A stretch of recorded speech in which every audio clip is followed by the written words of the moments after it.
What a quiet crowd. Graduates, you may be seated.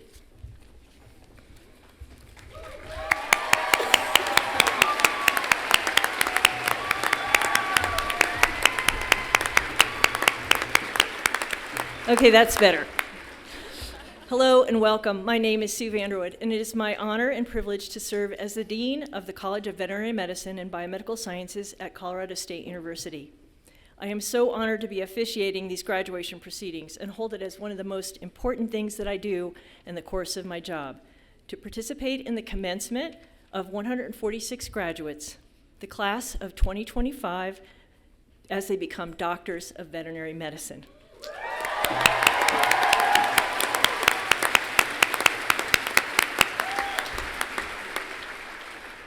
I want to thank everyone here for joining us and taking the time and traveling many miles to be with us this afternoon. We'll begin this ceremony with the acknowledgement of the origins of the land that the university was built upon. Colorado State University acknowledges with respect that the land that we're on today is the traditional and ancestral homelands of the Arapaho, Cheyenne, and Ute nations and peoples. This was also a site of trade, gathering, and healing for numerous other Native tribes. We recognize the indigenous peoples as original stewards of this land and all the relatives within it. As these words of acknowledgement are spoken and heard, the ties nations have to their traditional homelands are renewed and reaffirmed. CSU is founded as a land-grant institution, and we accept that our mission must encompass access to education and inclusion, and significantly that our founding came at a dire cost to Native nations and peoples whose land this university was built upon. This acknowledgement is the education and inclusion we must practice in recognizing our institutional history, responsibility, and commitment. Thank you for considering the meaning of these words.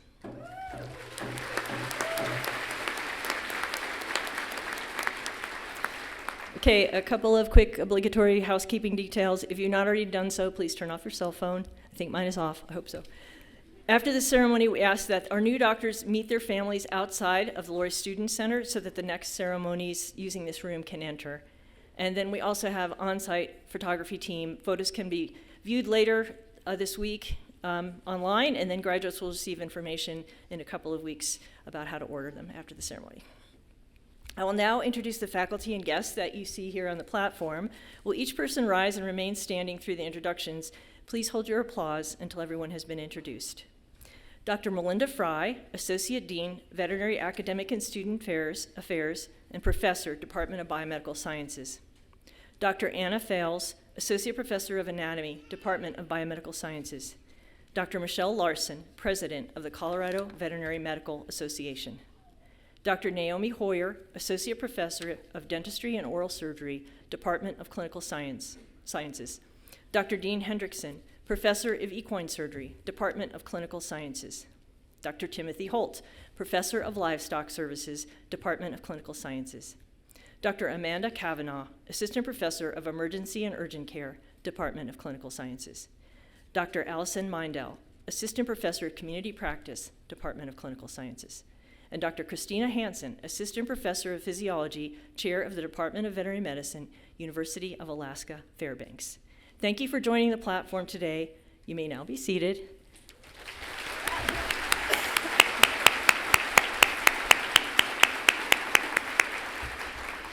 And please also join me in a round of applause for the CSU Brass Ensemble, which is far superior to the 8-track tape we usually play.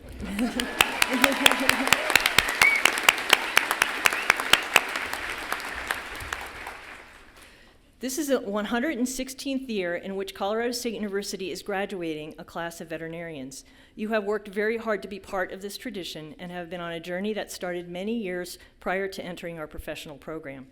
This is a tremendous lifetime achievement. Congratulations to you and to the faculty and staff in this tremendous college for your resilience, patience, persistence, and humor during this time, and for being here today, successfully launching the next phase of your life. Our veterinary college is, in my opinion, and many others, the best in the world, and I know the students graduating today reflect the same level of excellence. The basic foundation of excellence in any world-class program is the people who bring it to life. It takes intelligent, passionate, motivated, innovative teachers and staff to reach this level of excellence. Would all college faculty and staff please stand to be recognized now?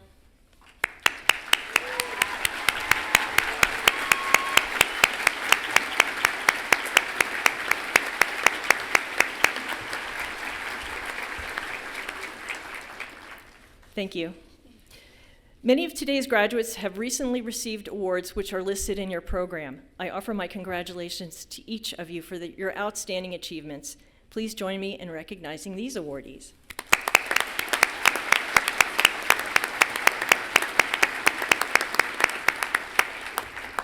I would like to ask Dr. Melinda Fry to please come to the podium to present a special award.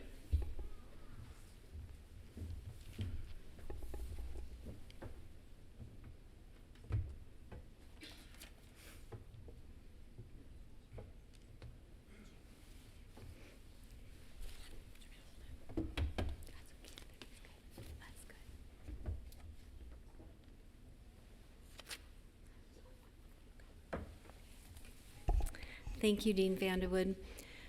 Those in our community know well that life outside of veterinary medicine can be so restorative, energizing us in working toward our goals and leading us to joy and peace that balance the daily intensity.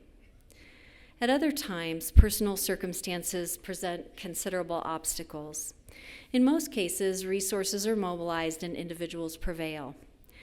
In rare circumstances, the only option is to courageously surrender. Such was the case with Andy Flick. Like his colleagues here today, Andy began the DVM program in 2021 with this day of celebration in his sights. He had just completed his MBA as one of 5 combined MBA DVM students. In his life before vet school, Andy graduated with a degree in zoology and then joined the Ringling Brothers Circus as an elephant handler. It was there that he met his wife, Kristen Shope. Andy and Kristen traveled the country and tended to the animals that were in their care until 2015 when the circus retired the elephants.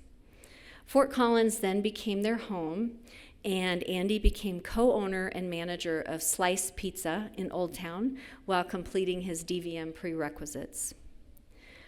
Prior to starting his 3rd year in the veterinary program, Andy received a cancer diagnosis. In sharing this news with me, he indicated his intent to push through with his studies despite very aggressive treatment. Shortly after starting his 3rd year, it became apparent to Andy that a leave of absence was necessary to allow him needed strength and focus. 1 year of leave turned into 2, and throughout that time, Andy underwent treatments that were tremendously hard on him. I don't know how one manages to sustain courage and joy in the midst of such a reality, but Andy and Kristen did just that. In his last email to me, Andy said this: I wanted to say thank you for such a wonderful opportunity to be in the MBA DVM program. I know how hard it is to choose a student, but please don't lower the standards, raise them. On February 3rd of this year, Andy passed away. In honor of Andy, I challenge each of us to consider how we might seek joy, live courageously, and raise the standards. I'd like to invite Dr. Lara Karika to share remarks on behalf of the class of 2025.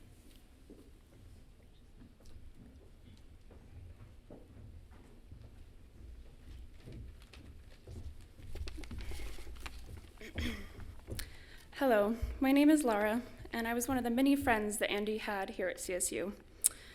It was really hard to find the right words for something like this, but luckily I had a lot of help from some of my classmates. Andy was such a big presence in our class, sitting front row and center starting day one. He had an incredible sense of humor, quick-witted, sarcastic, perfectly timed.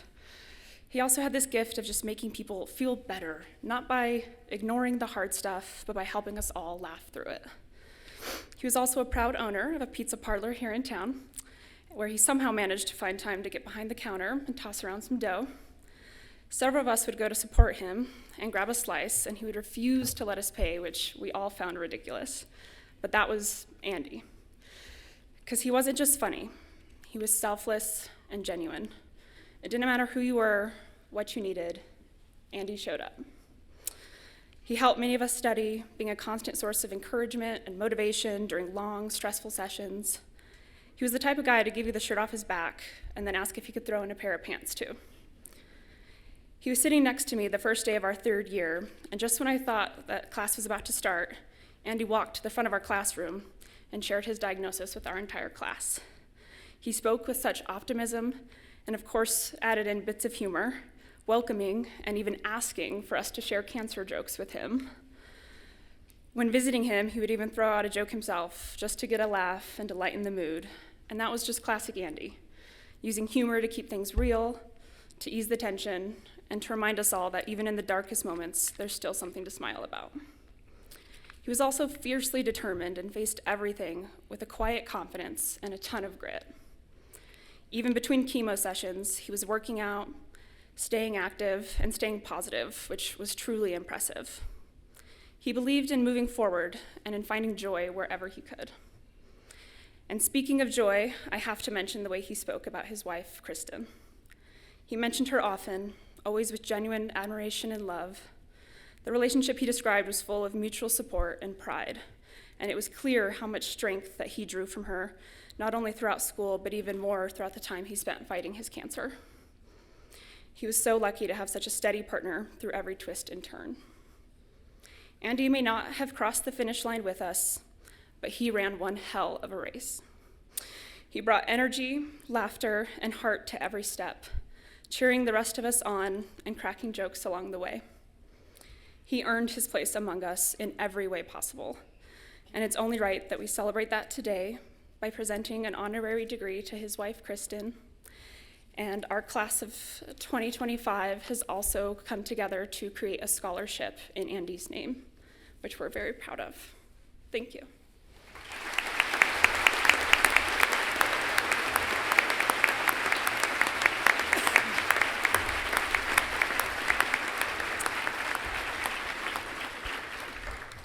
We'd like to invite Kristen up to the stage, please.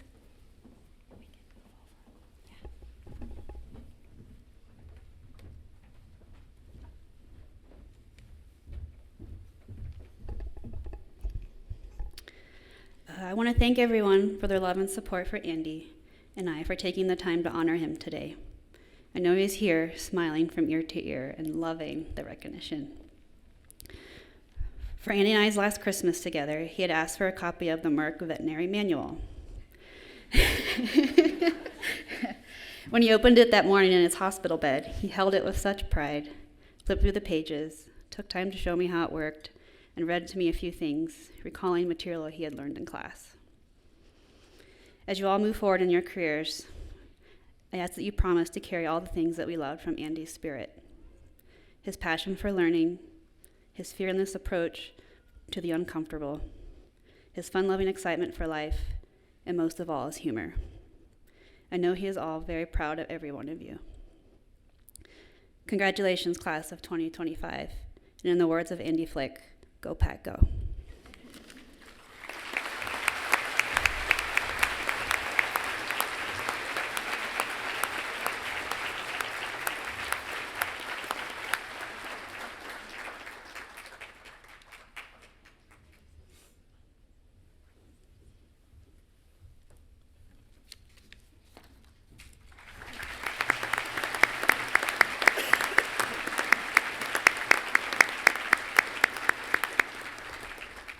Thank you for that beautiful ceremony. We'll now proceed with the rest of the ceremony and bestow doctoral hoods and diploma covers to each graduate. The hood that the graduates will don this afternoon represents the highest degree that a university can bestow. The yellow and green colors, I think you all know what those stand for, and the gray represents the discipline of veterinary medicine. Dr. Anna Fales will read the students' names, and as your name is read, please proceed to the center of the stage where you will kneel to be hooded by a faculty member and a chosen member of your family or a friend. After receiving your doctoral hood, then proceed down the stage where you will receive your diploma cover. Will Melinda Fry please escort the graduates to the platform to be hooded and receive their diplomas?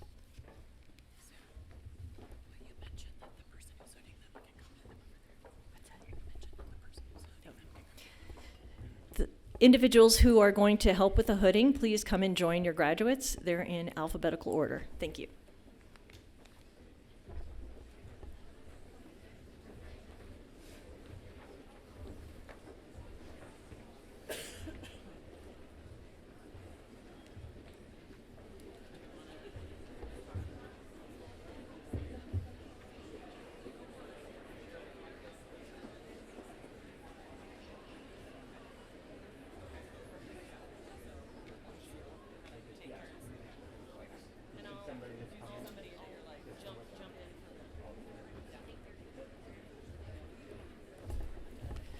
Graduates will be lining up along the window, so you can join your graduate there if you're the hooding partner. Thank you.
Joseph Salvatore Agro, Michigan.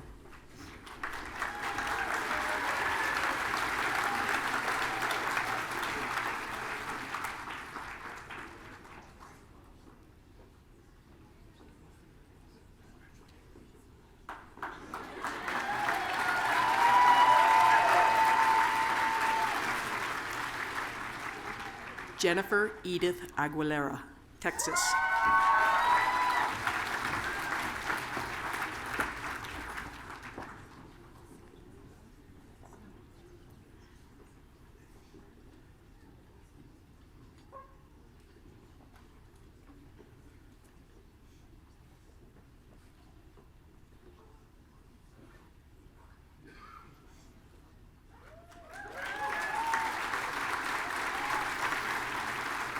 Elizabeth Alger, Florida.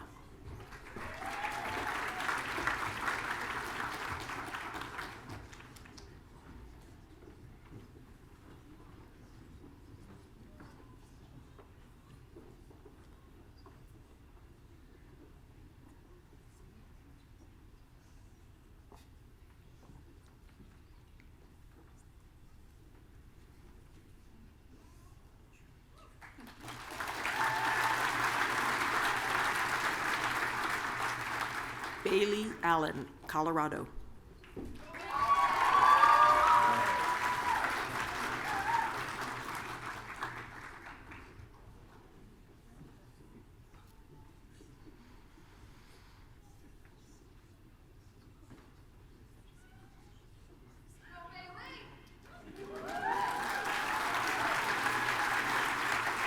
Johnny Altwall, California.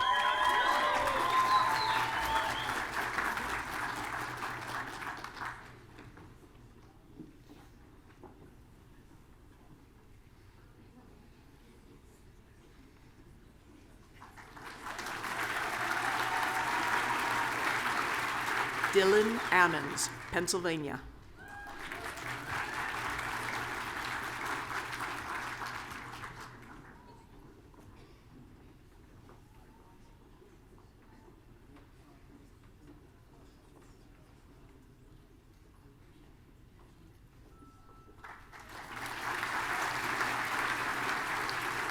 Sarah Anderson, California, cum laude.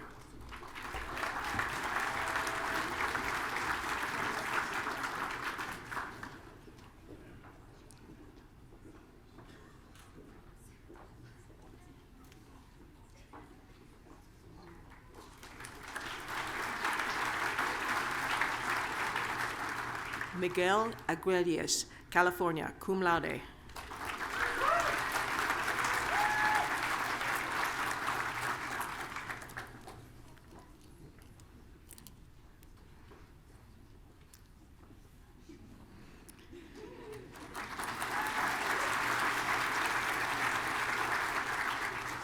Olivia Alviles, Wisconsin.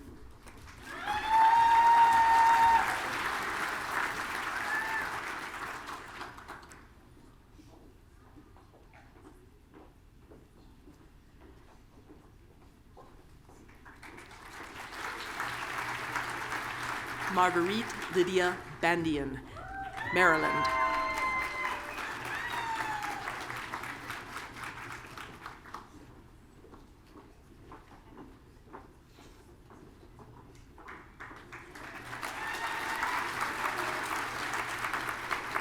Summer Alyssa Barnes, New Hampshire.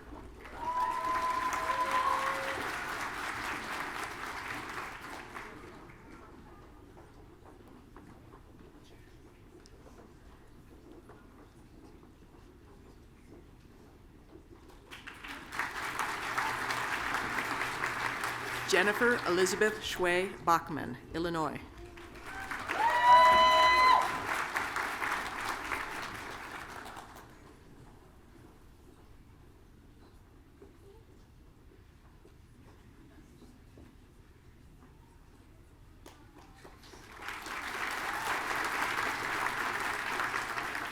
Amber Page Beanie, Arizona.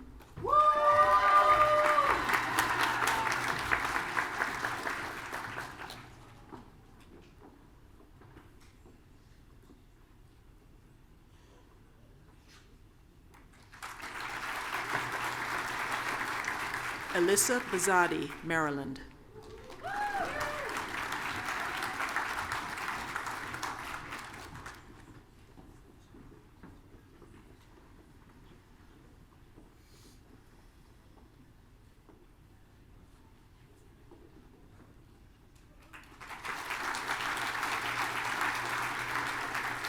Alexia Belk, North Dakota.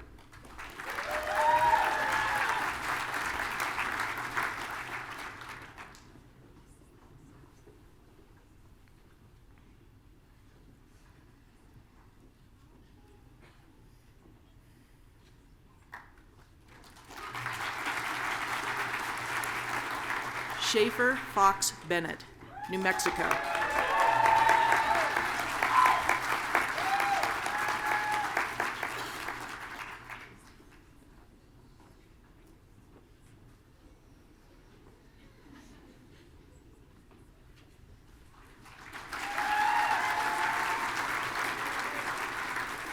John Best, Pennsylvania.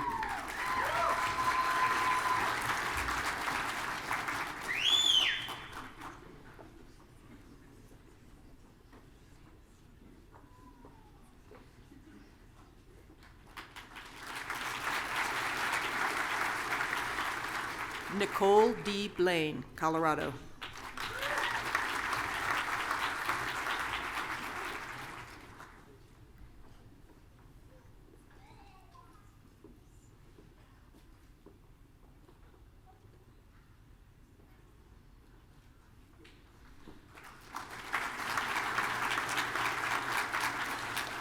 Jasmine Blattner, Florida.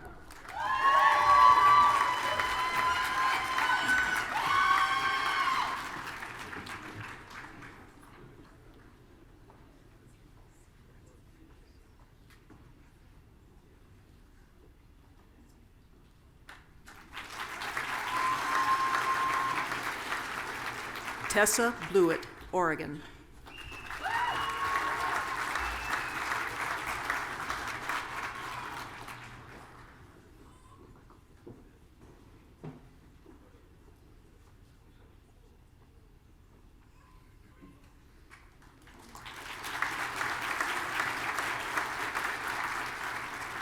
Madeline Bowman, Maine.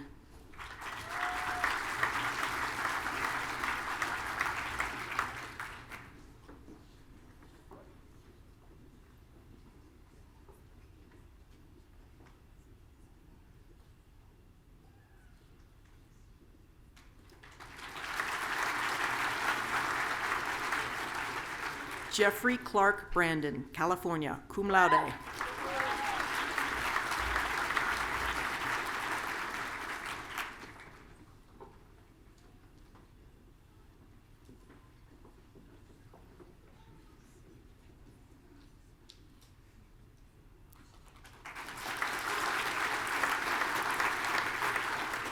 Sarah Nicole Brown, California, cum laude.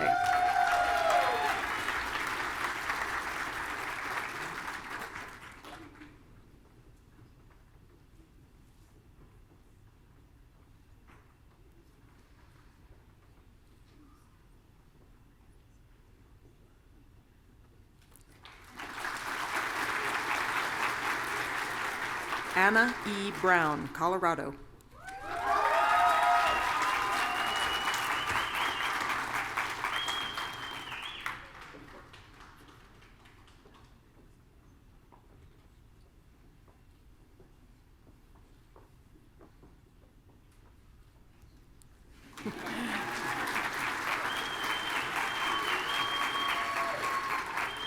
Annalise Bruning, Colorado.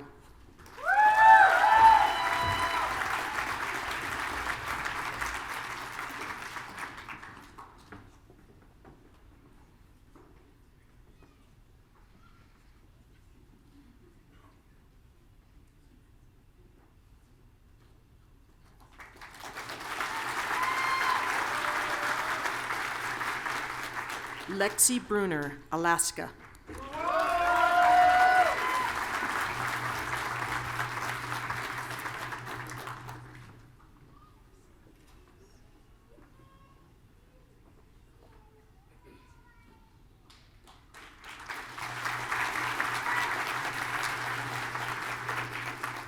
Jacob Bunker, New York.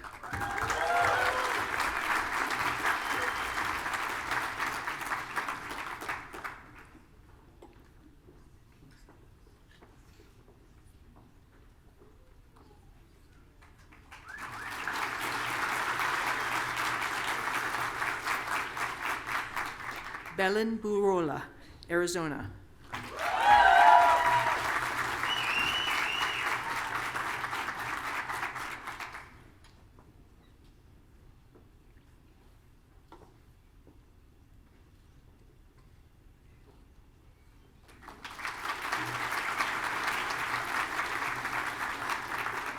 Dylan Burton, Alaska.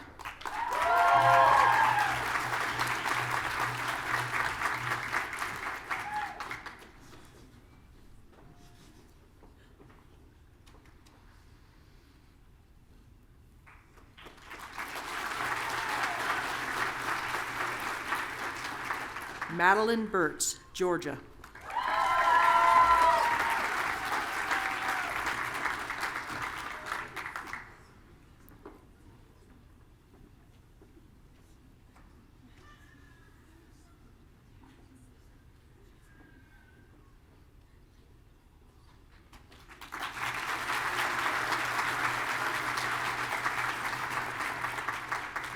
Charlotte Sigali Callan, Massachusetts.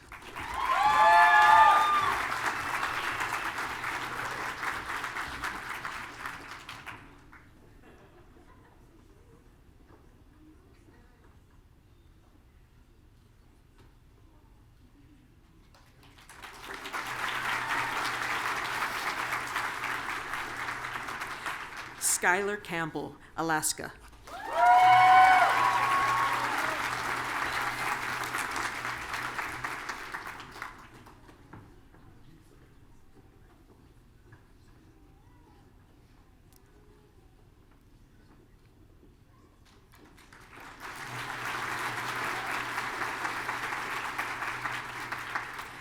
Jenna Tsao, Washington.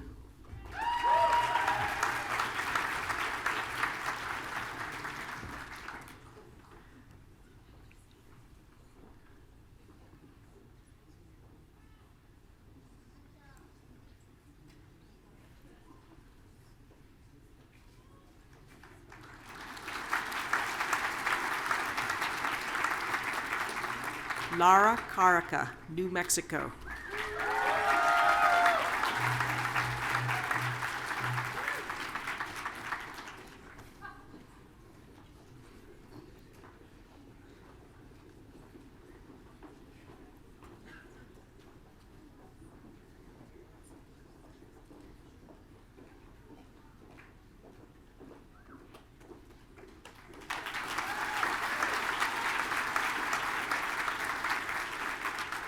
Landon Chin, Mississippi.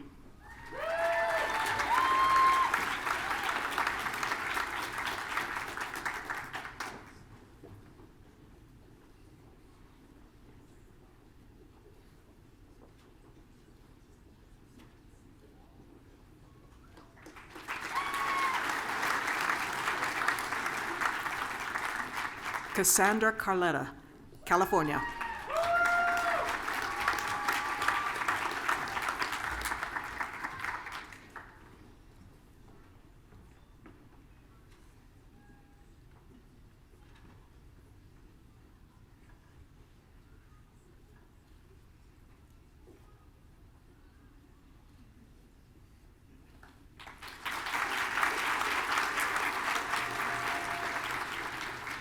Richard Clark, Oklahoma.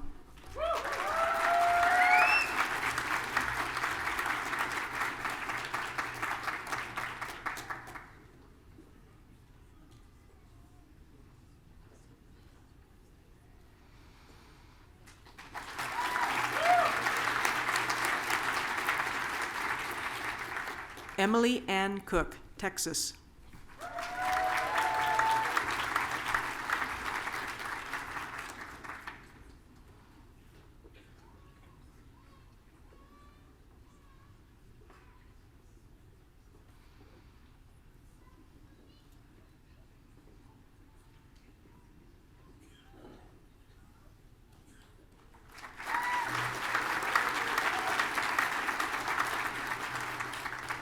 Sarah Elizabeth Coward, Alabama, cum laude.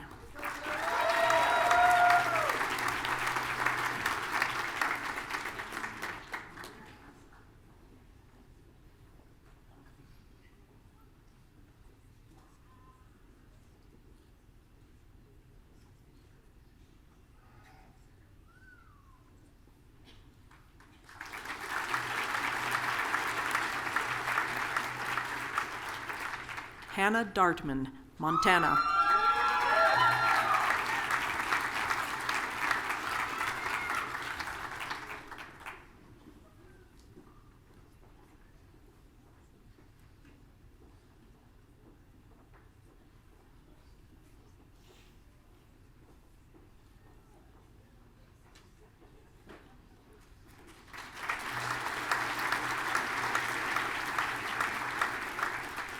Noel Pena Desalia, Hawaii.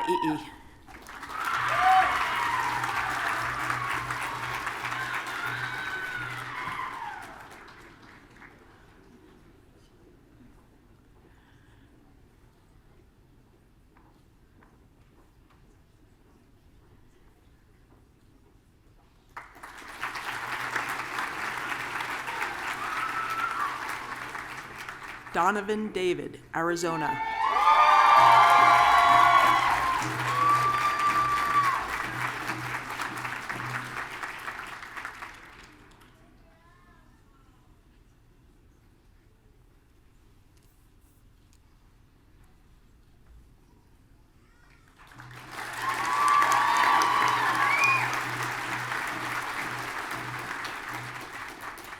Sarah Durda, Virginia.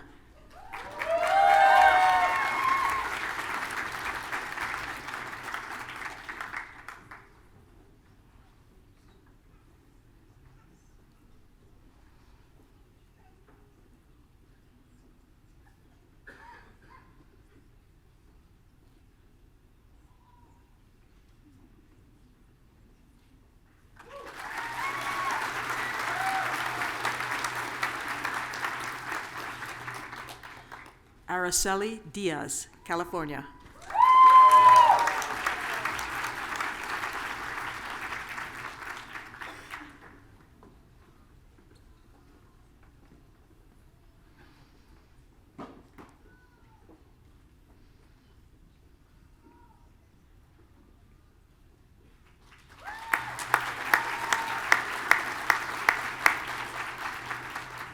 Ariana Dolan, Hawaii.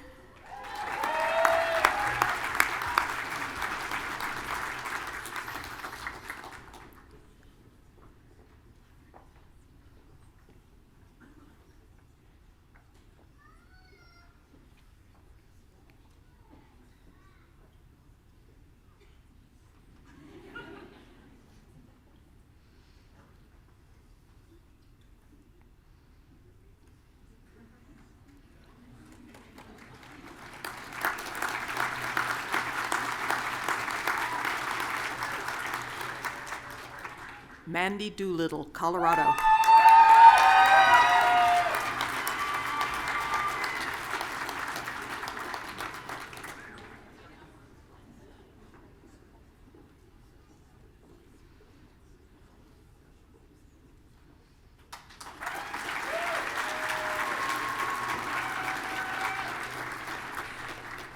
Jen Drummond, Malaysia.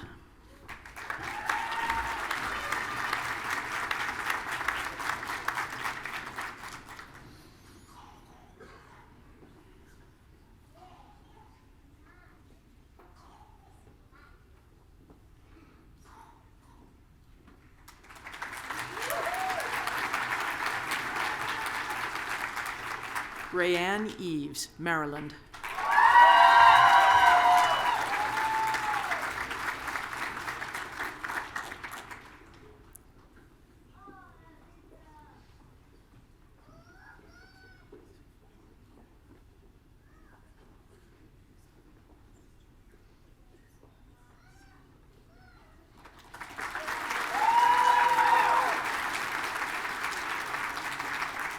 Zach English, Massachusetts.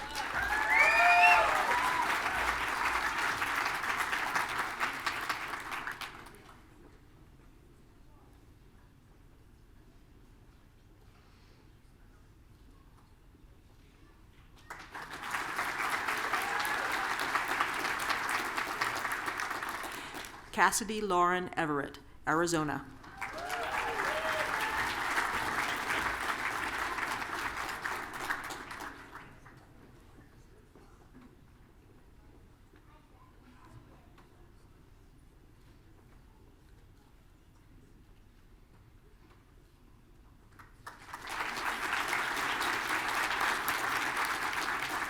Samantha Fales, Arizona.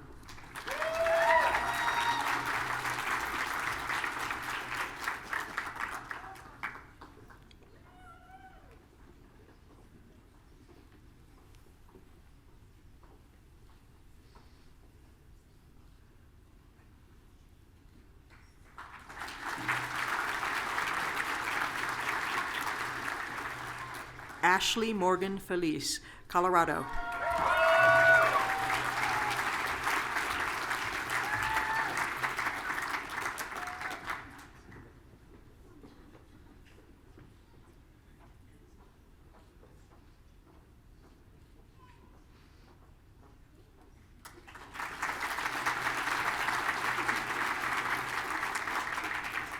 Rachel Fost, New Jersey.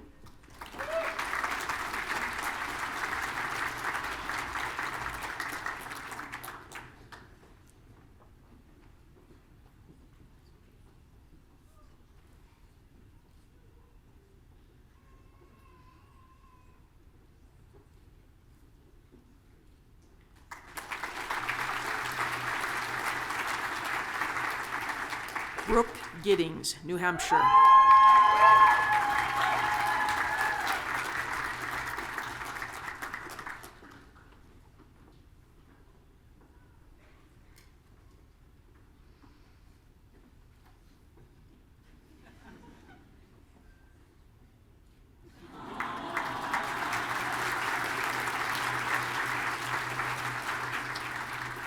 Alex Glennemeyer, Colorado.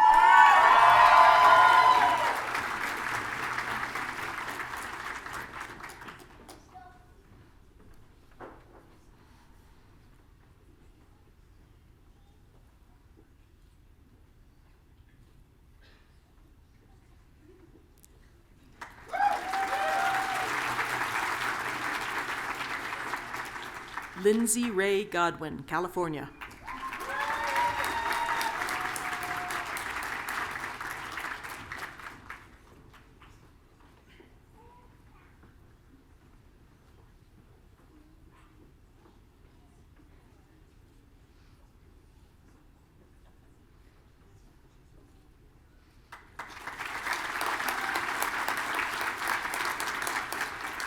Anessa Ann Goff, Colorado.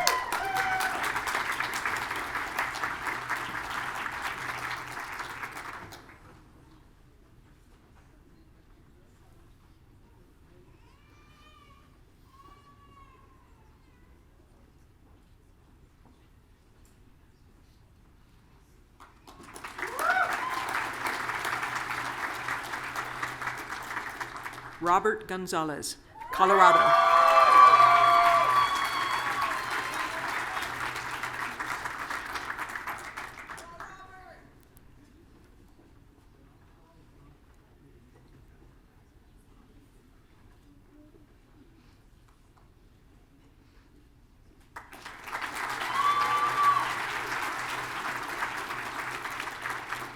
Samantha Goodman, Hawaii.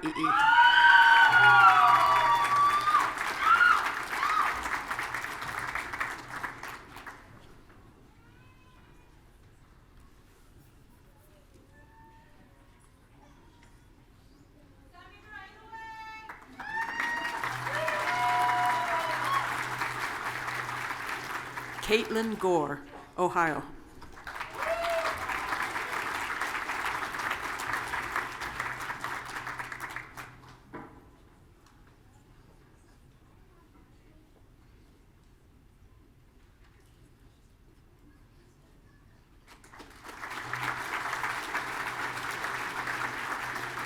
Sonia Greenberg, New York.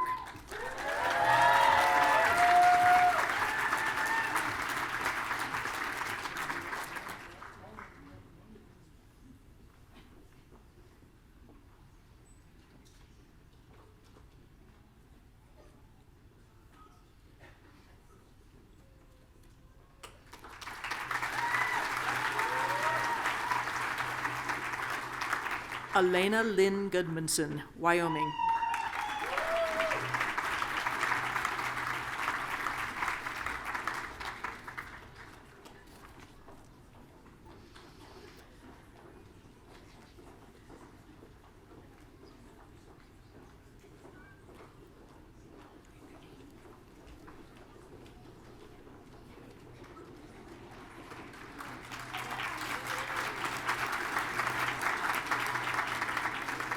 Haley Hall, California.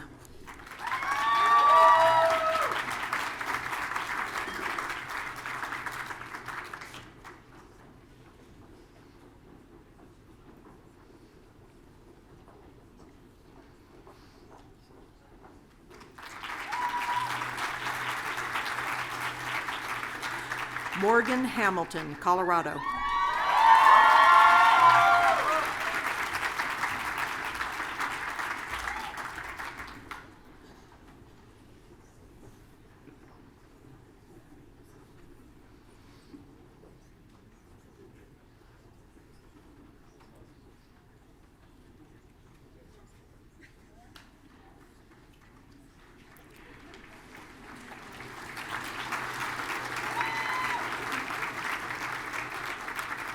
Alicia Harris, Alaska.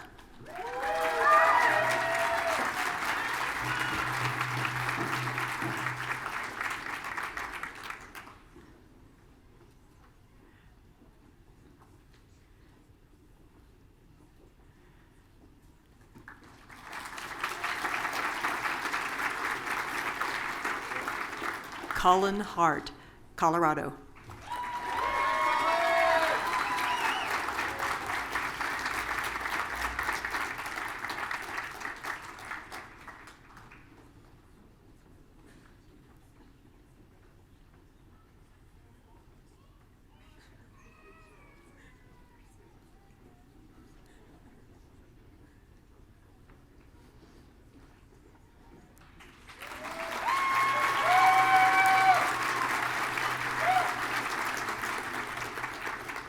Adam Hauser, Illinois.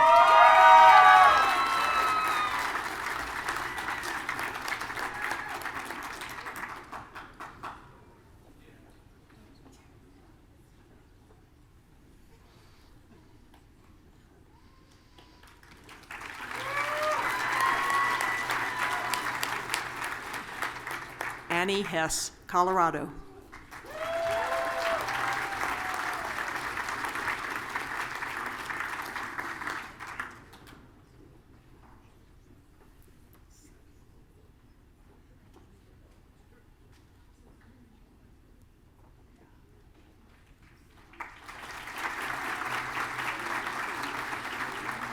Sam Hilty, Texas.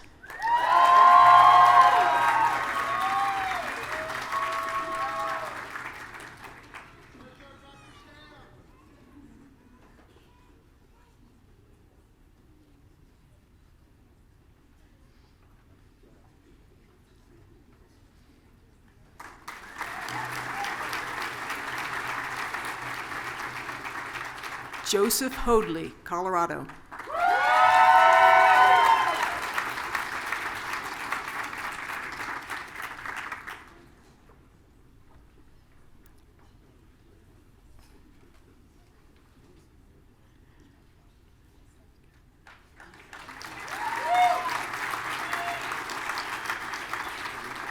Annalise Hopkins, Colorado, magna cum laude.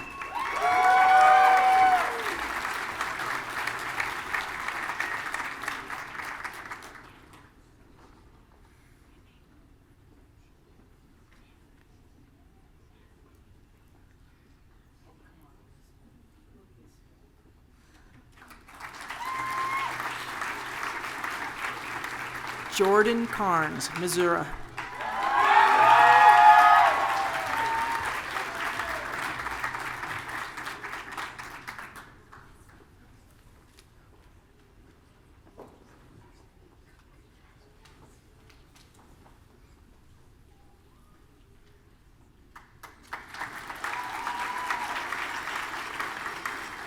Jade Kibler, Colorado.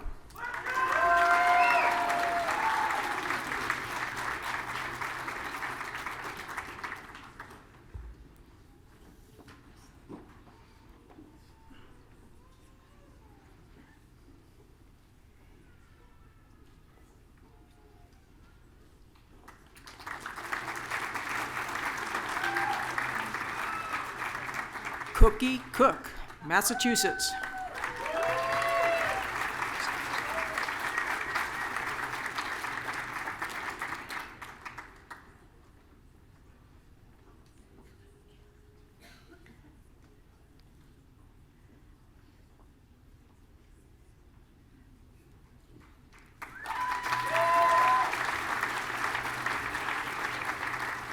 Isabella LeMay Christofferson, Florida.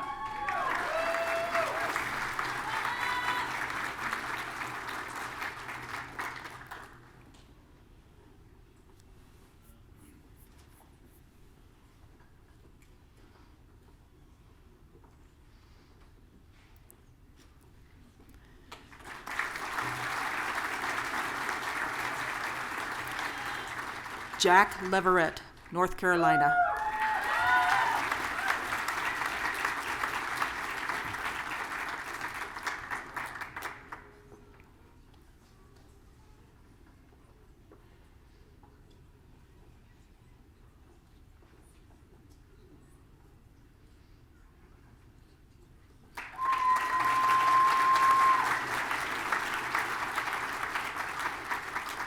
Sean Lewis, Arizona.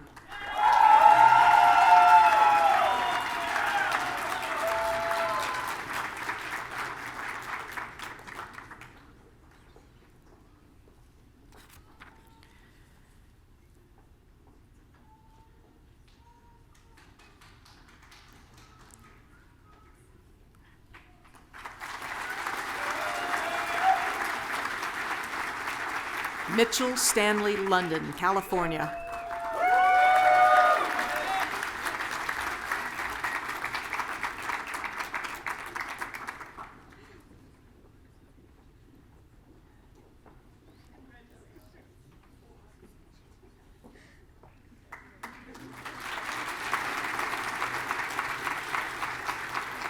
Alyssa Longworth, California.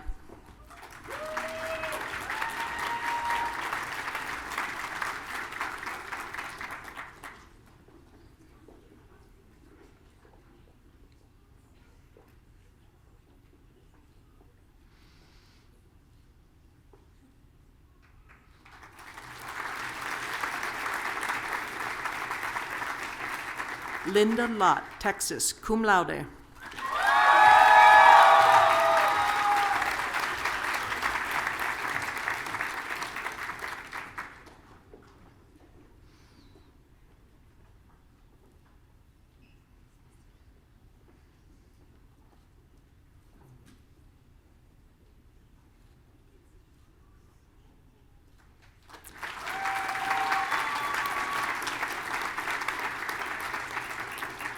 Emily Lugo, New Jersey.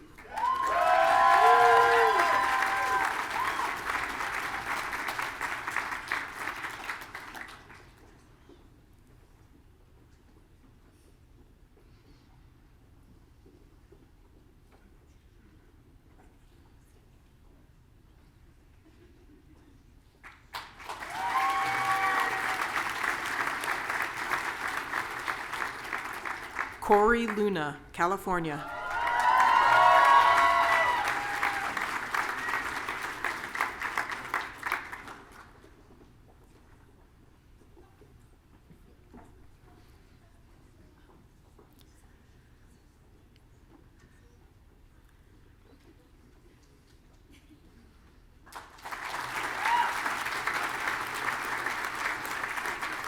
Isabella Marino, Arizona.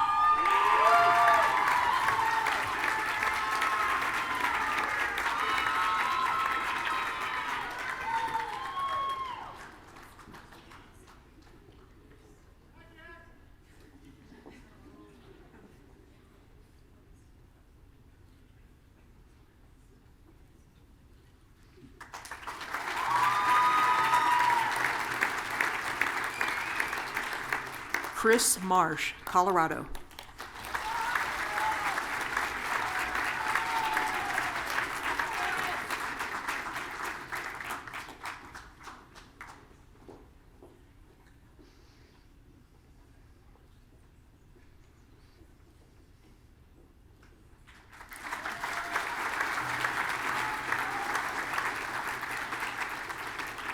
Brittany Martin, Arizona.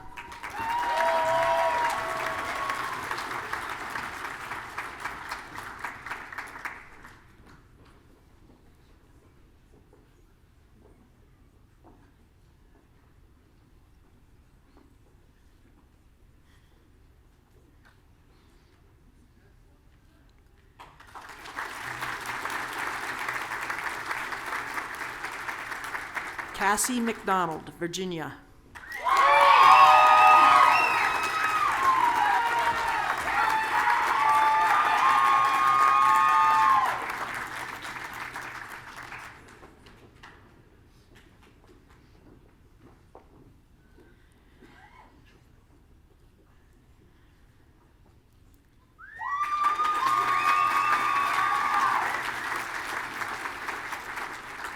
Delaney McGrath, Colorado.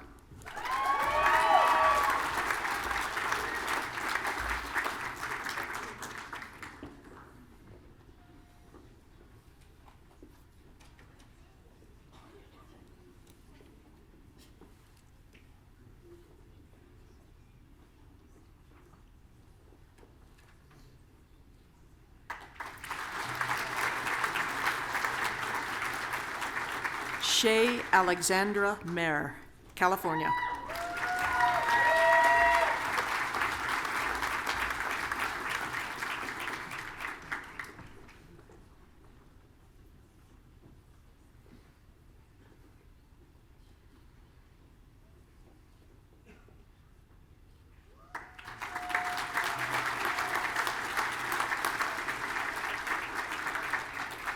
Bridget Mihalko, Utah.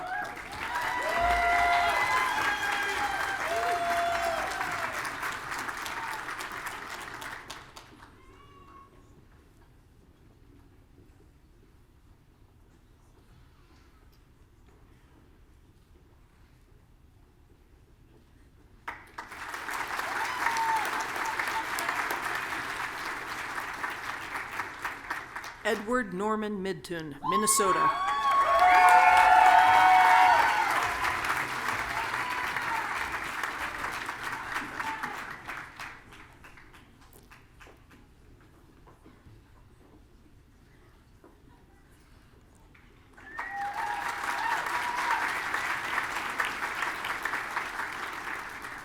Lisa Mulligan, Colorado, summa cum laude.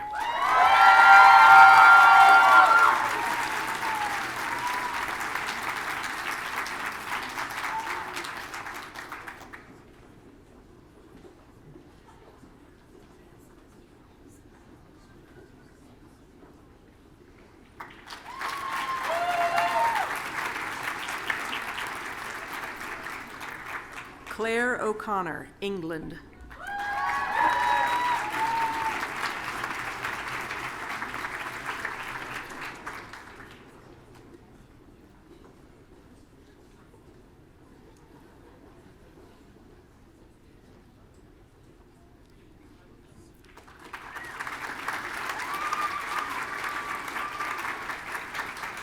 Cassandra Renee Oldham, Florida.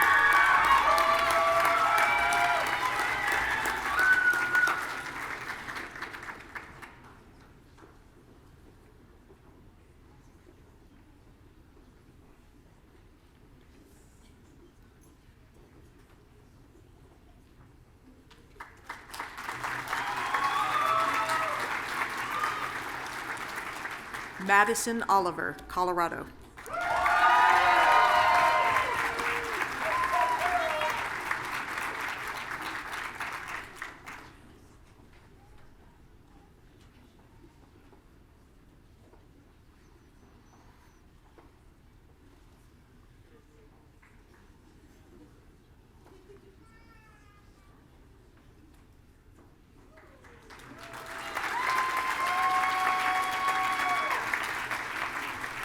Paloma Orozco, Arizona.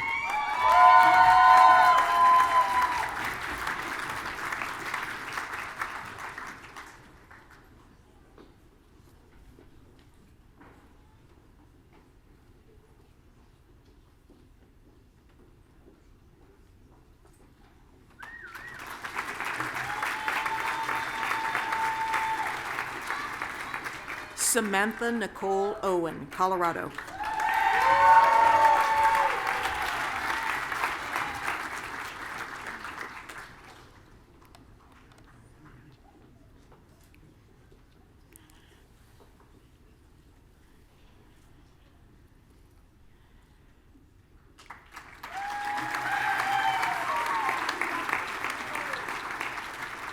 Brittany Padiachi, Arizona.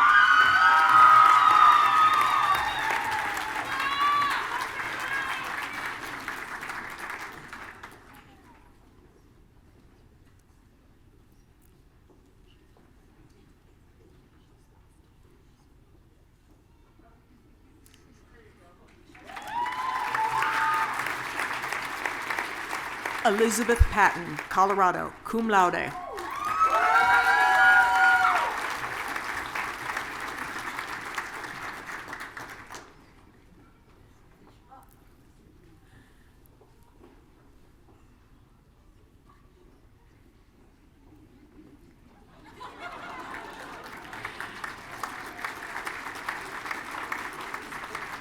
Allison Grace Perkins, California.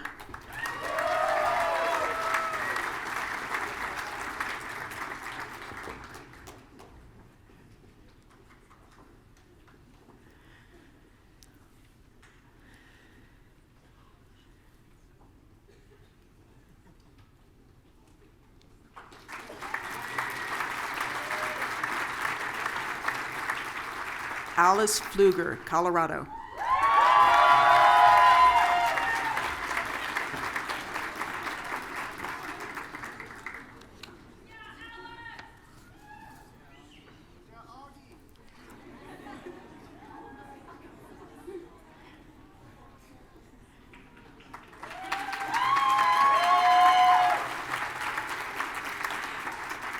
Carolyn Pichet, Massachusetts.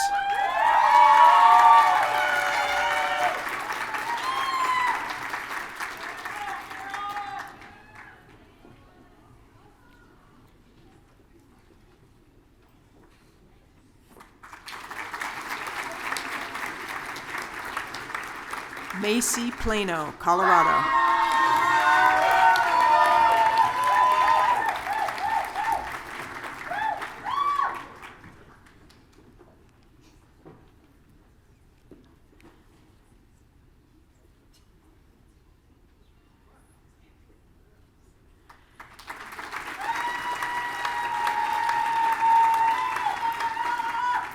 Becky Provençal, Rhode Island.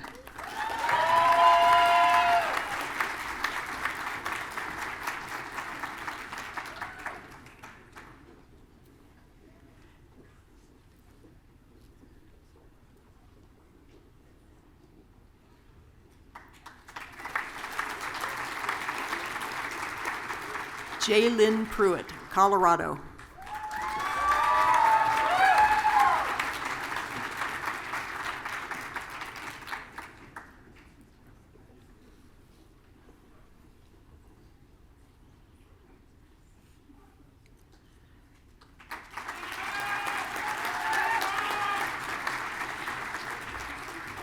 Indra Rowan Rapachuk Sukar, Massachusetts.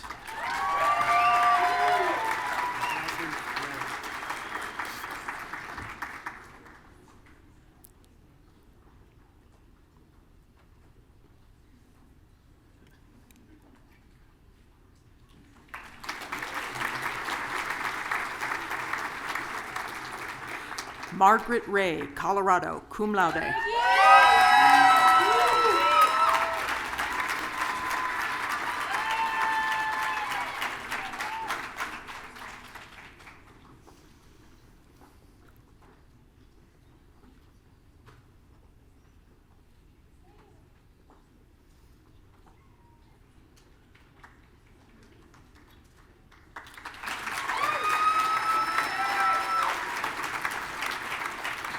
Erin Nicole Reddy, Missouri.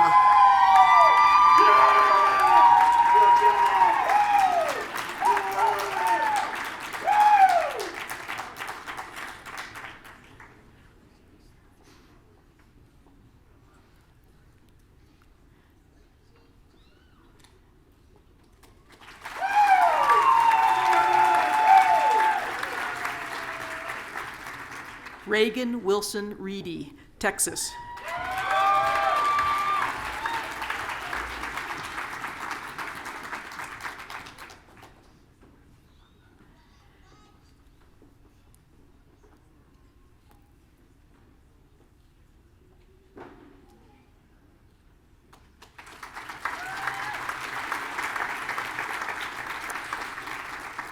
Rachel Younga Ra, New Jersey.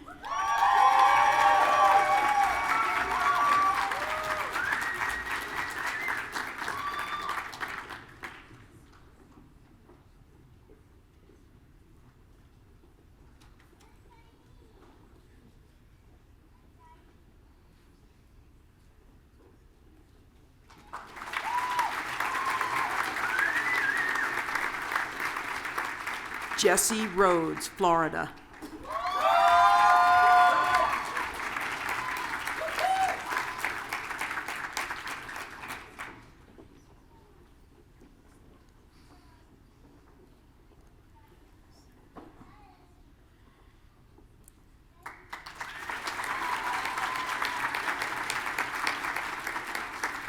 Megan Teresa Rocco, Arizona.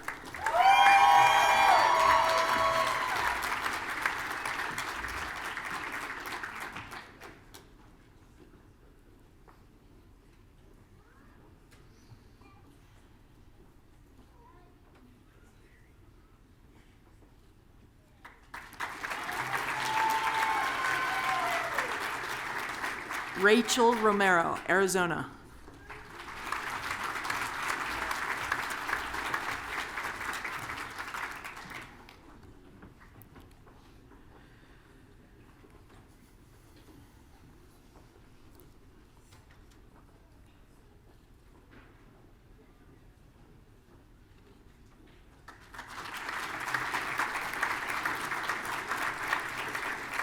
Allison Rudd, Kansas.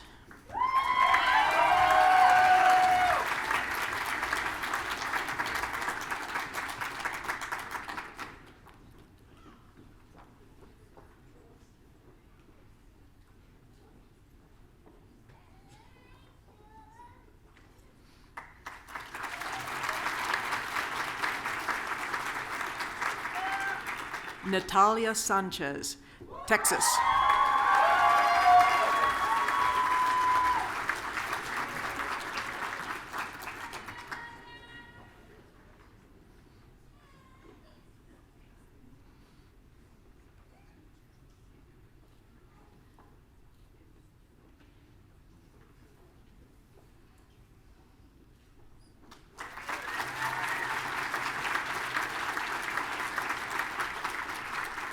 Michelle Schulz, Texas.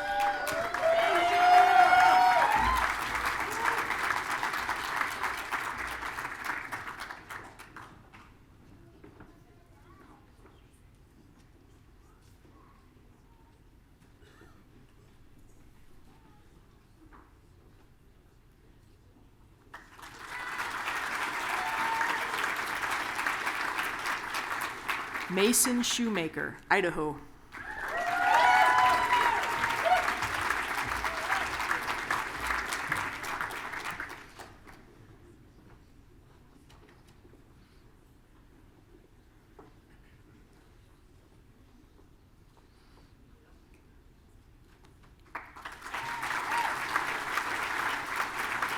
Megan Schuster, Colorado.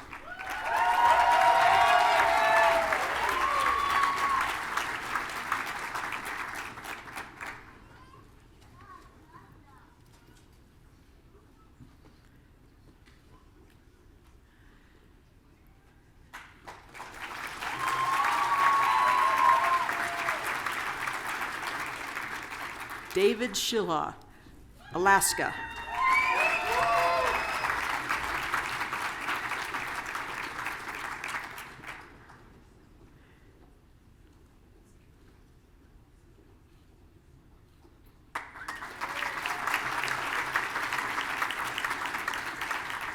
Justin Sylvie, Oregon.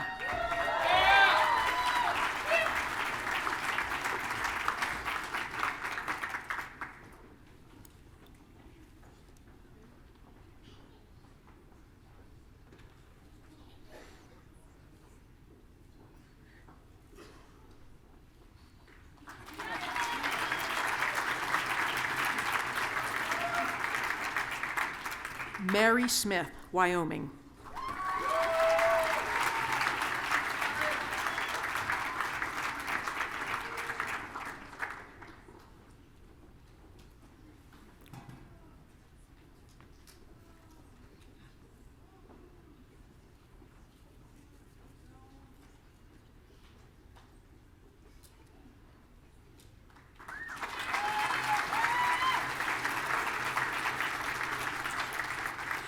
Sierra Smith, New Mexico.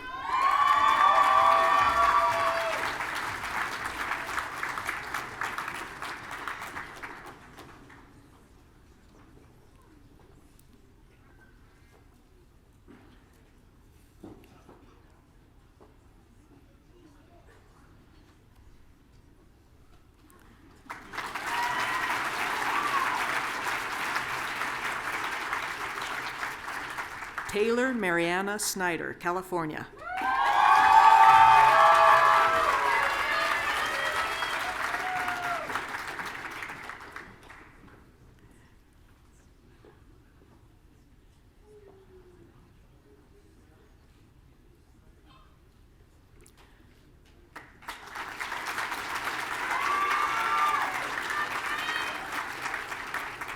Mackenzie Noel Spar, Utah, magna cum laude.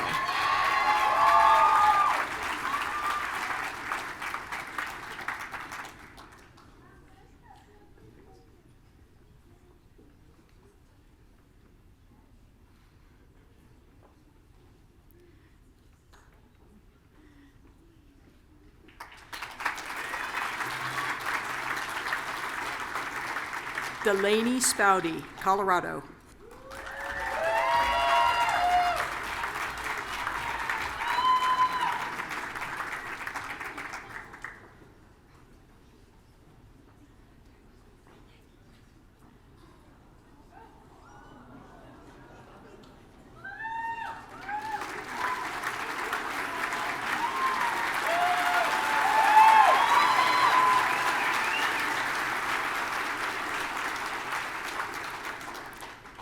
Kaylin Spiker, West Virginia.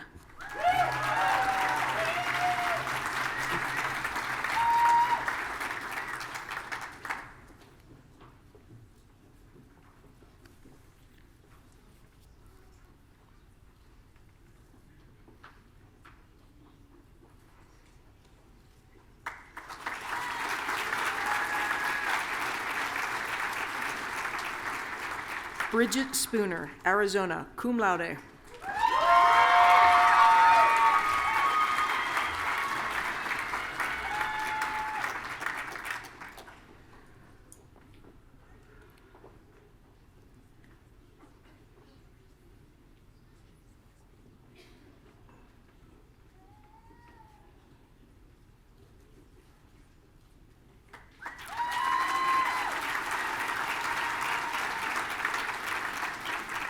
Tessa Brianna Cerise, California.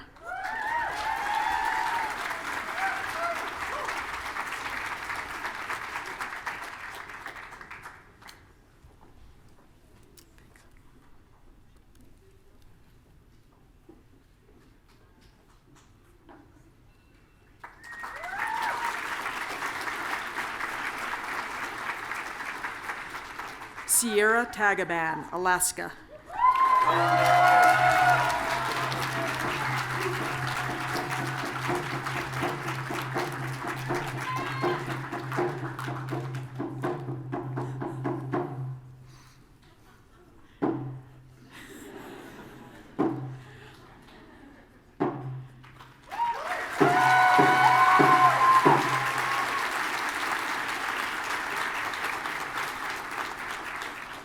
Alana Taravist, Colorado.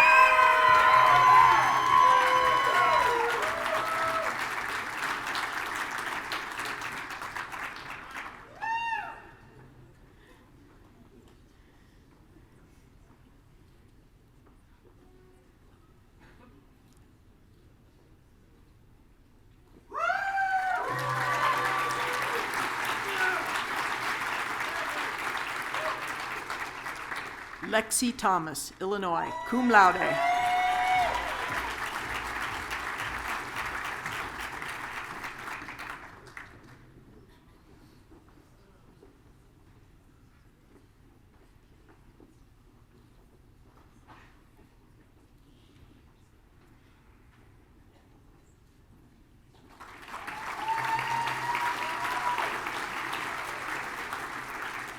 Mary Jo Tometz, Illinois.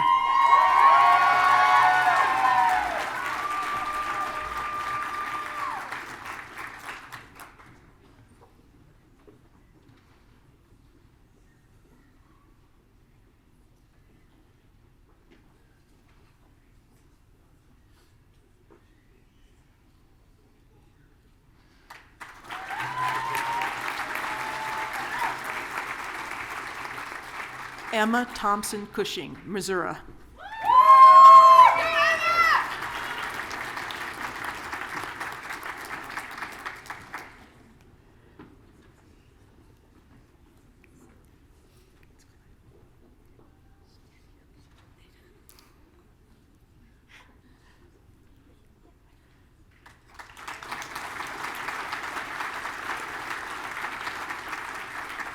Colette Remy Toll, New York.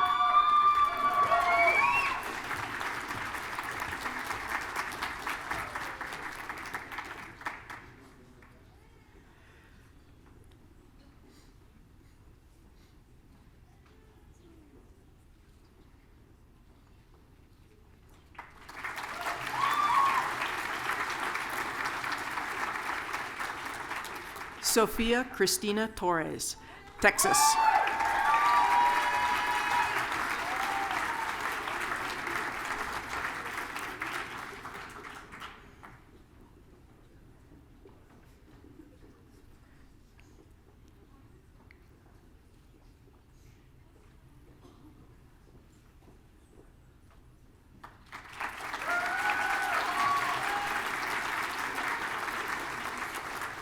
Courtney Lee Trujillo, Colorado.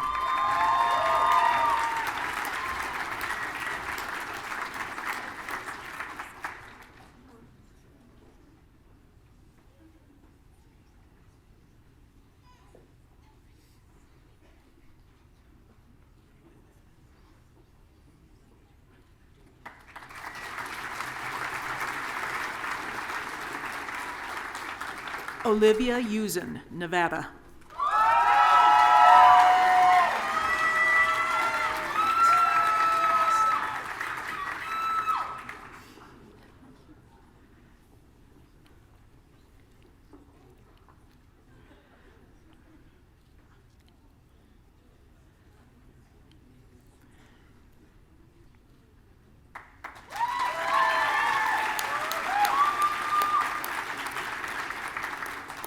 Eduardo Aslan Valdez, Texas.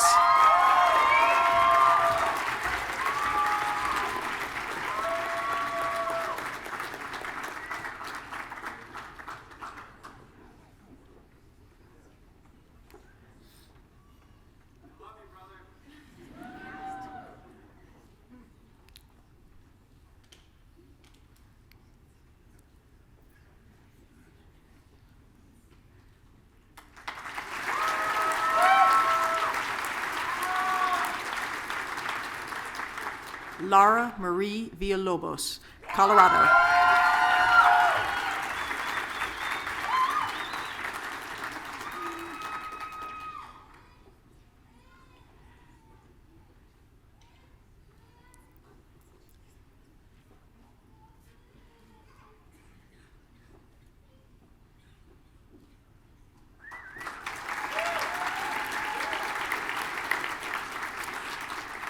Alina Weiss, Florida.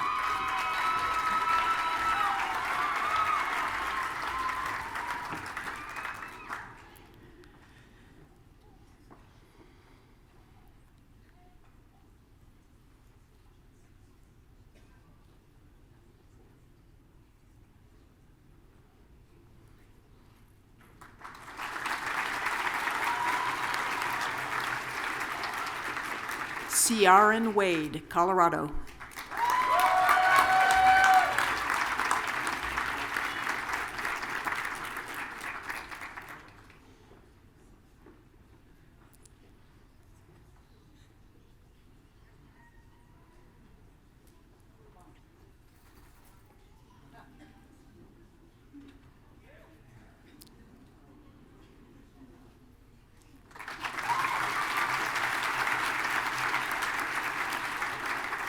Catherine Jean Walrand, Colorado.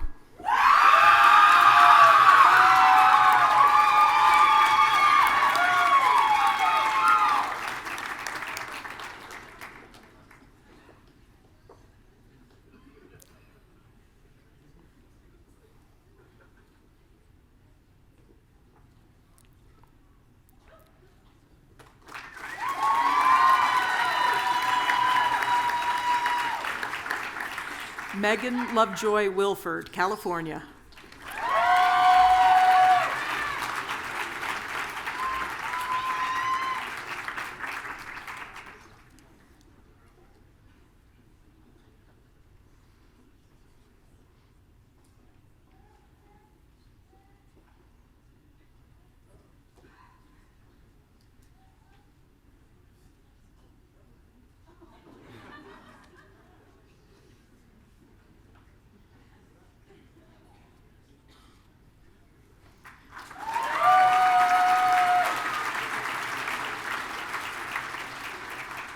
Madeline Joy Williams, New Hampshire.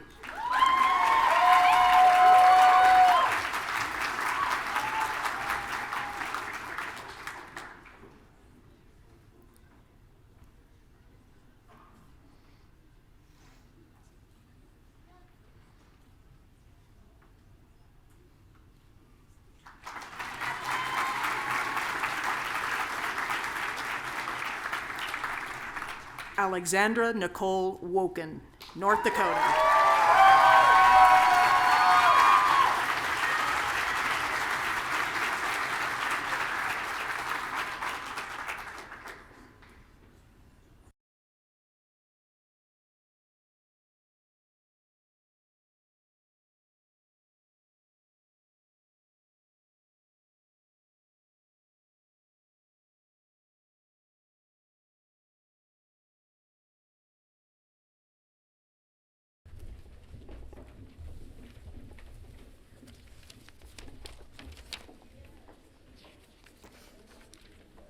Please join me in recognizing these new doctors of veterinary medicine.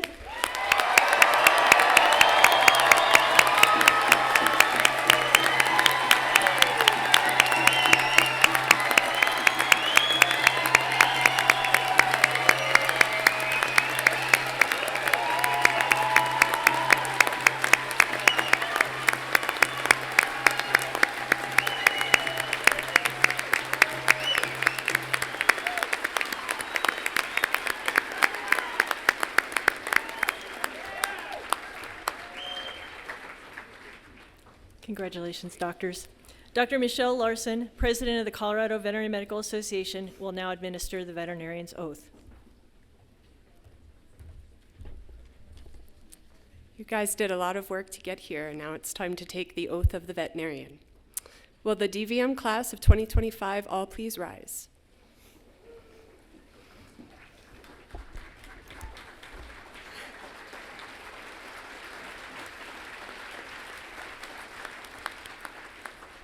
Woo!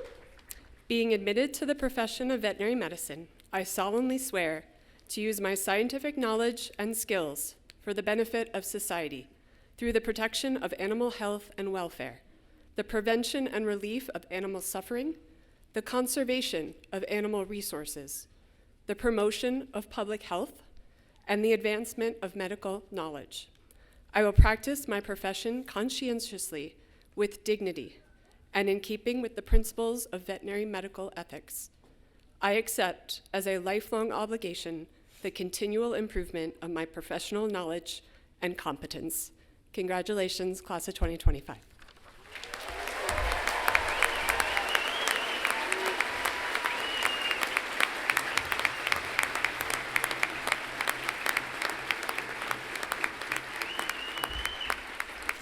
You all may be seated. Thank you, Dr. Larson. Now Dr. Fry will present two of our highest awards.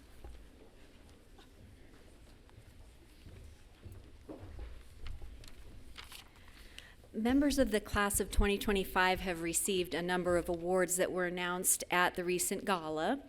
As Dean Vanwood indicated, those names may be found in the program. Congratulations to our student and faculty awardees. Tonight we're announcing two special awards, the first going to a faculty member identified by the students and a second going to a new doctor honored by their peers.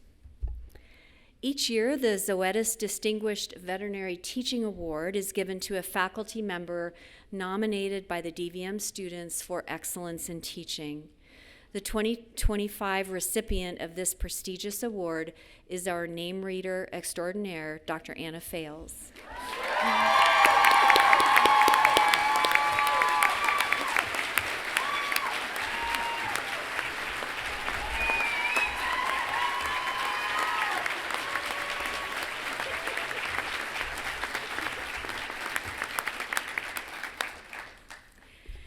The Student American Veterinary Medical Association sponsors an annual award that recognizes an outstanding fourth-year student. The recipient of the 2025 SAVMA Outstanding Fourth-Year Student Award is Dr. Schaefer Bennett.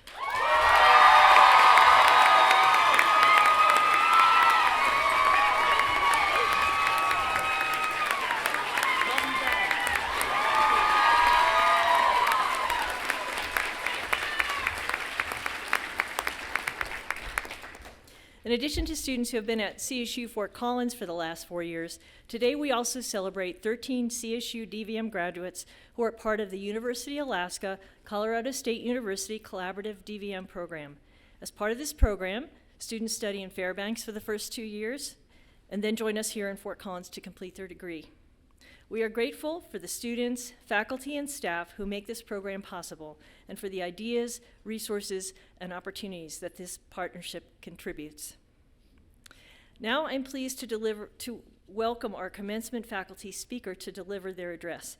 Dr. Naomi Hoyer, herself a 2002 DVM graduate from Colorado State University, is a faculty member delivering care in the veterinary hospital in dentistry and oral surgery. As you can note, she is very wise about the shoes she wears on stage. She is also passionate about dental education for veterinary students, residents, general practitioners, and was elected by other students to give our address today. Would you please come to the podium?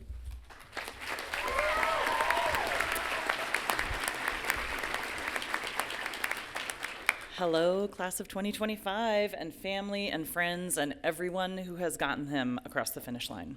What a huge honor to be standing in front of you. The last time I was with all of you in one place was not actually in lecture, because half of you don't come. It was when you were sitting in Yates Hall undergoing a grueling week of orientation, and this day seemed unimaginably far away. Together, today, you are all together for one final time. This is the last time that you will ever be in a room together. You have crossed the stage, and magically, you're doctors. I'm so proud to be your colleague.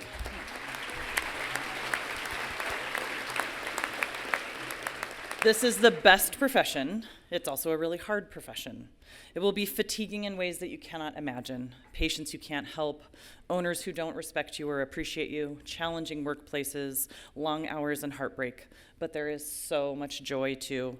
Community with colleagues, solving medical mysteries, the first time a client requests you by name, the first time you save a life, or give an animal the gift of a peaceful passing, your first thank you note.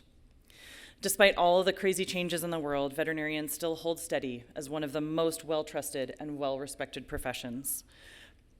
Those of you who know me at all know I'm a little obsessed with the zombie apocalypse. And if there's one of those, you definitely want to have a veterinarian around. For sure, #1 profession to have on your side during a zombie apocalypse. All of this trust and respect can make you feel important, and you are. But I want to caution you against feeling too important. Whenever I start to feel those feelings of importance sneak in, I go back to my trusty work journals. I received the advice to start writing down funny and memorable stories from my work as a veterinarian at graduation, and I remembered them. I started out in mixed animal practice and wrote down experiences from those first 4 years, and I highly recommend that you do the same. Some other unimaginable day when you, like me, have been in practice for more than 20 years, these journals, and all the thank you notes, which you should definitely keep too, will be an important reminder of your experience. I want to share one of mine. I have had many different lives as a veterinarian, have mastered skills, fallen in love and out of love with procedures, but one procedure that will forever be my kryptonite is horse castrations. Give me any other species, but for some reason an equine castration makes me break out in a sweat, and I can tell you exactly the moment that it started. While I had volunteered with a friend's cow-calf operation during vet school and could castrate roping calves so quickly that it earned me the nickname the emasculator, yes, it's true, I somehow managed to graduate from veterinary school without castrating a single colt. My first job was primarily equine and companion animal, and I started in July, so castration season was right around the corner. The very first time I had the words field castration on my truck schedule, I could feel the anxiety. It was one of our regular clients, a beautiful barn, small breeding operation, and there were 2 yearling colts to be castrated. We went out to the lovely shaded grassy area where we would be doing surgery, and I carefully brought all my supplies out with me. Things went wrong in a hurry. First castration went well, except that it demonstrated my absolute ineptitude at tying knots in ropes, a critical part of patient positioning in equine castration. All of the horse people in the room know exactly what I'm talking about. After I had fumbled for a few minutes, the barn owner stepped in and tied the knots for me. Then I was giving a cocktail of medications to the second colt. I finished injecting only to have the colt explode off of the end of my needle, shoot up in the air to the point where I saw his hooves at my eye level. It was the one and only time that I ever gave an injection into the carotid. The colt cartwheeled backwards, landed squarely on a newly planted tree, breaking it in half. Pretty sure it broke its fall. Other than his newfound gymnastic prowess, the colt was fine. This time the barn owner didn't even wait for me to tie the knot. He just stepped it in and did it for me. The colt recovered fine, stood up calmly, and proceeded trying to nibble grass as if nothing had happened. The owner of the barn, a very experienced horseman, looked at me for a long time after recovery and then just made the comment, "I'll just take the cost of the tree off your bill." All I could say was a sheepish, "I am sorry." And that brings me to the title of my speech. 3 little words, not "I love you," which I do, but "I am sorry." It was one of the many days that taught me the importance of those 3 words in veterinary medicine. You may hear some people tell you that this "I am sorry" opens you to liability, but in my experience, they open you to connection. The most important thing in veterinary medicine. In my life as a veterinarian, they have mended relationships, helped remind me of the validity of other people's feelings, and in at least one case, saved me from a lawsuit. Those 3 words are the best antidote to any inflated importance that you may develop. I still use them regularly. My hope for you is that you realize and lean into your importance, but that you also remember everybody else's importance too. We are all who we are and where we are because of the people who walk alongside us. Never forget the mistakes that you make, and I hope there's a lot of them, so that someday when you receive "I am sorry," you can be on the forgiving end. I cannot wait to hear about your struggles, when you need a shoulder to cry on, and the many, many successes that you will have as veterinarians. I will be your cheerleader and your shoulder to cry on. And never forget those 3 little words. They will serve you well. Good luck, class of 2025. I love you.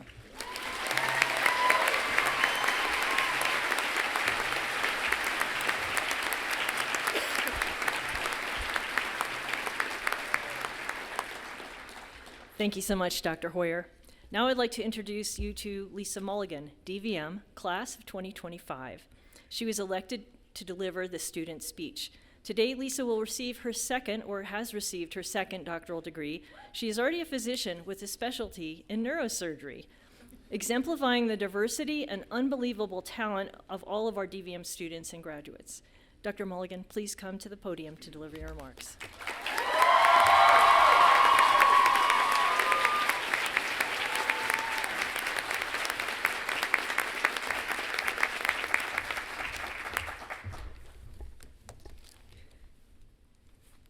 Well, thank you, Dean Vanderwood, and thank you, Dr. Hoyer, for that great speech, which is a hard act to follow.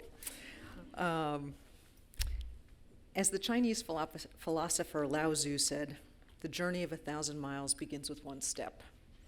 Class of 2025, we took our first step on August 16th, 2021, as we showed up to orientation filled with anticipation and probably a little bit of anxiety.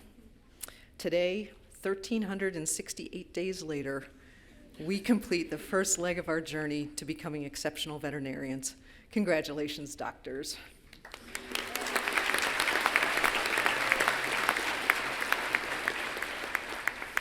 I also want to say thank you to the class of 2025 for both this honor today of serving as your speaker and for the kind reception you've given me. After nearly 30 years out of the classroom, that little bit of anxiety I mentioned may have been a bit of an understatement. Not only were iPads, PowerPoints, and OneNote not a thing the last time I was in the classroom, I really didn't know how or if I would fit in with classmates who were mostly not even born at the time of my last graduation. But you were warm and welcoming, and I am grateful for that. Annalise Hopkins had the unfortunate experience of sitting next to me during a big chunk of first year, and she deserves a special stipend from the IT department as she patiently helped me work through the countless glitches, aka user errors, in OneNote. Likewise, Alyssa Longworth drew the short straw, sharing a desk with me in the cubes. She kept me from missing untold deadlines because I just could not get the hang of the Canvas to-do reminder list. But despite that, she took me on as a study partner and has been an exceptional friend. Before going any further, I also want to be sure to thank the many people who have helped us on this arduous journey. People like our parents, our spouses and partners, siblings and friends, who supported us in a myriad of ways and tolerated the sacrifices that this route demands. On behalf of our class, I would also like to thank the professors and instructors who saw teaching as their mission and devoted extra time and energy to ensuring our success. Additionally, I'd like to thank the veterinarians along the way that inspired us, those that modeled the behaviors that we hope to develop, the commitment to excellence, and the persistent, inextinguishable love of animals. There are also a couple of people I'd like to mention specifically from our class. As you know, we lost a classmate this year earlier than we should have, Andy Flick. He fought bravely but ultimately succumbed to his illness. We all wish he were here in body today, but we know he is here in spirit, and we are blessed by the presence of Kristen today. I also want to acknowledge Joey Agro and Cece Wade, who shortly after graduation will don Army uniforms and serve their country as officers in the Veterinary Corps. Thank you for your service.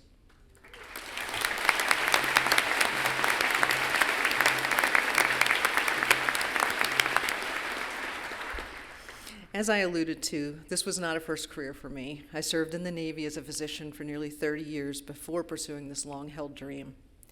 For the remainder of my remarks, I just want to share a few lessons I learned along the way that will hopefully resonate as we enter our new profession. First, smile, make eye contact, and say good morning. It sets the tone for the day. When I first finished my residency, I was a little focused and intense. At that time, I was working with a lovely nurse, Mrs. Joyce Durand, who ran our clinic. I remember one day early in our tenure together, I had started my day very early, and when she arrived at 8 a.m., I barely gave her time to put down her purse before I jumped in asking her questions about some patient. She stopped, smiled kindly, took a pause, and said, "Good morning, Dr. Mulligan." Her smile was kind, but also imbued with patience and expectation. She taught me early on to smile and say good morning. It says, "I'm glad to see you, thank you for being here, and we're in it together." More broadly, create the environment in which you want to work. A couple of years later, my then chairman's wife, Diane, introduced me to a line I had not previously heard before. Never attribute to malice what can be attributed to ignorance. That one has stuck with me for over 20 years for two reasons. First, the world can be a pretty miserable place if you're angry all the time. And if you frequently believe that people are doing or saying things out of malice, that anger can really color your world. But perhaps even more importantly is that it actually gives you a strategy for dealing with them. If you believe someone is doing something out of malice, then there really isn't much you can do about it. But if you believe instead that the behavior comes from a place of ignorance, there's an opportunity to educate. Harkening back to my story about Mrs. Durand, she could have written my behavior off as malicious. She could have assumed I was being intentionally disrespectful, and that would have created simmering discontent in the workplace. Instead, she gave me the benefit of the doubt and took the opportunity to try to teach me to be better. And, while I should not admit this publicly, it took more than one attempt to get me on a better path. She hung in there, and I'm a better person for it. She put energy into making her world and our shared workplace better, which also translated to better care for our patients. In a month or two, most of us will begin our first position as veterinarians, but I want to emphasize that this is not just a job we are starting, we're entering a profession. With that comes a great deal of opportunity, but also responsibility. A couple of months ago, I witnessed a beautiful scene. As one of our clients was dropping his dog off for surgery, he embraced her and began crying. It was one of the purest expressions of love I have ever seen. We had earned his trust because ultimately he was willing to relinquish this creature he obviously loved very much to our care. We need to always be worthy of that trust. To do that, we must commit to staying current and to always be learning. There are times where, despite our best efforts, we will have bad outcomes and we will make mistakes. And when that happens, we must be intellectually honest with ourselves, acknowledge our mistakes, and most importantly, learn from them. I had a boss that told me that it's okay to make mistakes, but make sure you only make new mistakes, no repeats. Don't accept that a certain number of errors are just the price of doing business. Really delve into them and see what changes can be made to prevent or mitigate them. And then forgive yourself. In order to care for that next patient and next client that need us, we must be able to forgive ourselves. In the words of the author Charles Bosk, who writes about medical error, forgive and remember. On a more personal note, and this is going to sound trite, but life goes fast. My father would repeatedly say, I blinked once and I turned 40. I blinked again and I was 50. As a young person, I would of course roll my eyes with no appreciation for what he said. But as I stand here today, having passed both those milestones, I can say that he was absolutely right, which he would undoubtedly love to hear me say. With that in mind, be sure to find the joy and the beauty in every day, even if it is as simple as admiring the sunrise when you're walking your dog in the morning, or watching the sun set as you drive back from a beautiful ranch in the evening. Take a moment and recognize it. Likewise, be sure to enjoy the daily moments of your life, dropping your kids at school or working with co-workers you really like. Sometimes the things that feel like burdens in the moment become the memories for which we long the most. Be sure, too, to take a moment and recognize all the things you've accomplished so far. It's in our nature to achieve a goal and then immediately move on to the next. Take some time to celebrate and appreciate your wins. Finally, as we embark on different routes now, we should commit to always being there for each other. In the coming years, we will gain different experiences and develop different areas of expertise. As a class, our collective knowledge will grow exponentially. Let's generously share that with one another to advance the care of our patients and serve their people. So let's celebrate today, take pride in what we've accomplished so far, and embrace the opportunities and work ahead of us. Thank you.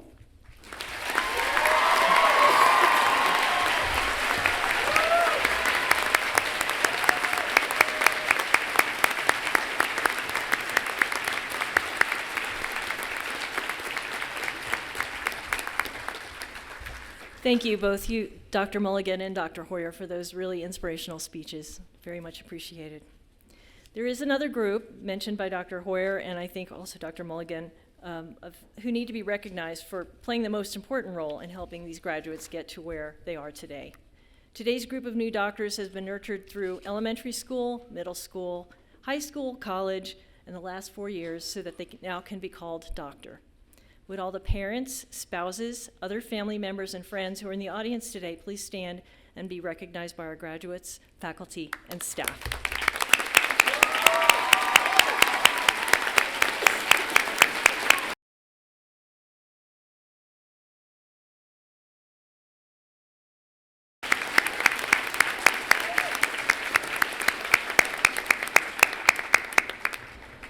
And you've been a great, enthusiastic audience. I love that. We have 146 new doctors in the house, and in addition to earning their DVM degree, they have moved from student to alumni. What will it mean in the future that you are a member of the CSU CVMBS Veterinary Graduating Class of 2025? I have classmates playing roles in clinical practice and doing many other things, and there are many different varied life stories.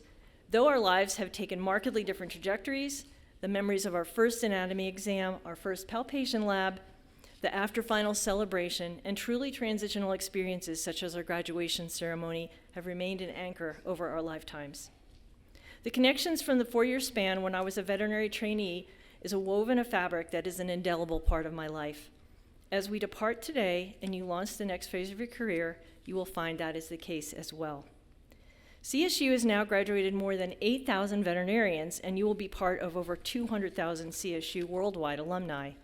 Congratulations on behalf of the Colorado State University Alumni Association, and welcome to this new stage of your career. No matter where your professional and personal journeys take you, please keep in touch with us.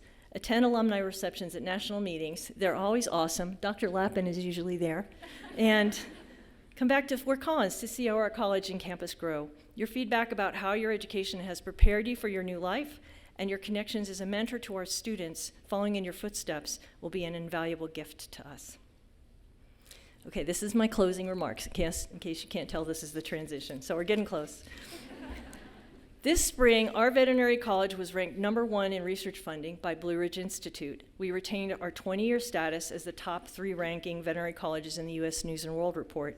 We moved from #10 all the way to #4 in the QS World College rankings, and we received top honors among all veterinary schools by the Planetary Health Report Card for our sustainability efforts. This confirms what I've known for many years and have bragged about since I became the dean. We are the best veterinary school, and I'm so privileged to be in this position. I recently talked to Dr. Quan Stewart, CSU DVM class of 1997, who has volunteered his time and expertise to provide free veterinary services to individuals experiencing homelessness. His dedication to this task and the nonprofit organization he started, Project Street Vet, earned him CNN's 2023 Hero of the Year Award. Quan will be traveling to Fort Collins this fall to receive CSU's 2025 Distinguished Alumni Award from our college. This remarkable man is working for Netflix to assure animal welfare for animals that appear on set. His autobiographical novel will soon be made into a biopic, and he is co-owner of a pet food company. He has 4 children and is a remarkably approachable and modest man. During the course of our conversation, Dr. Stewart told me that he did not remember who delivered his graduating closing address, and neither will you in about a week, maybe less. But he did remember the message of that speech, which I thought I would share with you all today. Being a veterinarian will provide you with opportunities you can't even imagine right now, as it has for Dr. Stewart, as it has for me, and for many of us with a few years under our belt. This is especially important for you all to absorb and consider at this point in history. We are living in uncertain times that are unprecedented in my lifetime. The challenges facing higher education, research, and in some cases communities are really unsettling. I have managed to maintain my hope and sense of excitement and optimism during this time, however, in great measure because of you. Your generation is better equipped with knowledge and tools to impact the way the world works, the way we deliver veterinary care, the way we serve communities. Veterinary medicine is known as the caring profession, and our relationship to animals is a bridge among individuals from all walks of life. We are more privileged than ever to hold this position, and I look to you with hopes and confidence that you will use your newfound professional skills to serve our world in many positive ways. CSU prides itself in a caring, challenging, full slate of educational opportunities with time to build community and mature into your new and chosen profession. And you have chosen a profession with the broadest grasp of health and disease. To quote the AVMA, today's veterinarians are the only doctors educated to protect the health of both animals and people. Physicians have no reason to think about the health and wellness of animals, and they do not have the comparative lens that you all have now. As Dr. Stewart observed, veterinarians are equipped to do so many things. Your intelligence, your broad training, your ability to solve problems, and your empathy and caring will allow you to open many, many doors. Keep your eyes open, your head high, and never doubt your capabilities. You're all now a member of the greatest profession, and you have graduated from the best college of veterinary medicine and biomedical sciences in the world. Don't ever forget that. And your future is limitless. This is going to set you up for your success. Good luck, new veterinarians. Congratulations to you all, and keep in touch.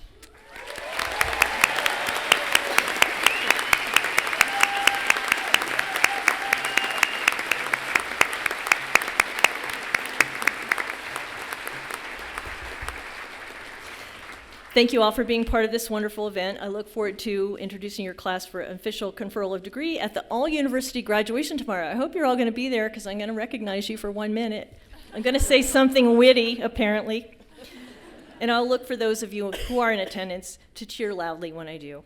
I ask that the audience please remain seated until the platform group and graduates have exited. Thank you.